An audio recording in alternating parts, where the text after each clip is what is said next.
sa lagay ng ating panahon ngayong tanghali po na October 19, 2024 na kung saan sa ngayon ay patuloy pa rin po natin na binabantayan ang sama ng panahon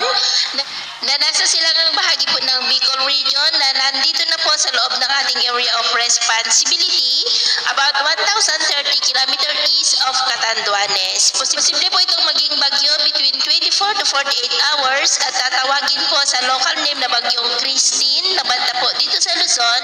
Kaya atin lamang pong babantayan ang development niyan, lalo na at posible itong maging malakas na bagyo na aabot po sa typhoon category na nagbabanta na lalapit o kaya po ay tatama dyan sa may extreme northern Luzon o kaya naman po sa may Bicol Region at Central Luzon. Kaya atin lamang pong babantayan ang development niyan at ito nga pong pinapakita ng forecast model natin pong ginagamit hanggang po sa susunod na 2 linggo. At sa lagay ng ating panahon, ngayong tanghali ay generally fair weather naman sa malaking bahagi ng ating bansa pero may chance pa rin ng maulap na kalangitan with isolated rain sa ilang bahagi ng Quezon, Bicol, Northern Samar, Calapan, Palawan, Panay Island, Negros, Cebu, Sulu Archipelago, Zamboanga Peninsula, ilang bahagi ng Northern Mindanao at Sorsogon.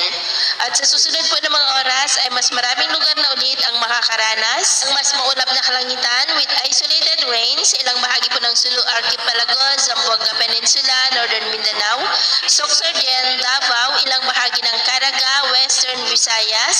Central at Eastern Visayas, ilang bahagi ng Mimaropa, Bicol, Quezon, ilang bahagi po ng Central Luzon, La Union, Benguet, Nueva Vizcaya, ilang bahagi po ng Quirino. Kaya mag-ingat pa rin tayo sa posibleng banta pa rin ng mga pagbaha at pagguho ng lupa. Sa atin naman pong mga baybayin, wala naman po tayong nakataas na namang gale warning signals, pero bayong pag-ingat lamang po kung papalaot tayo para po mas makaiwas sa mga sakuna,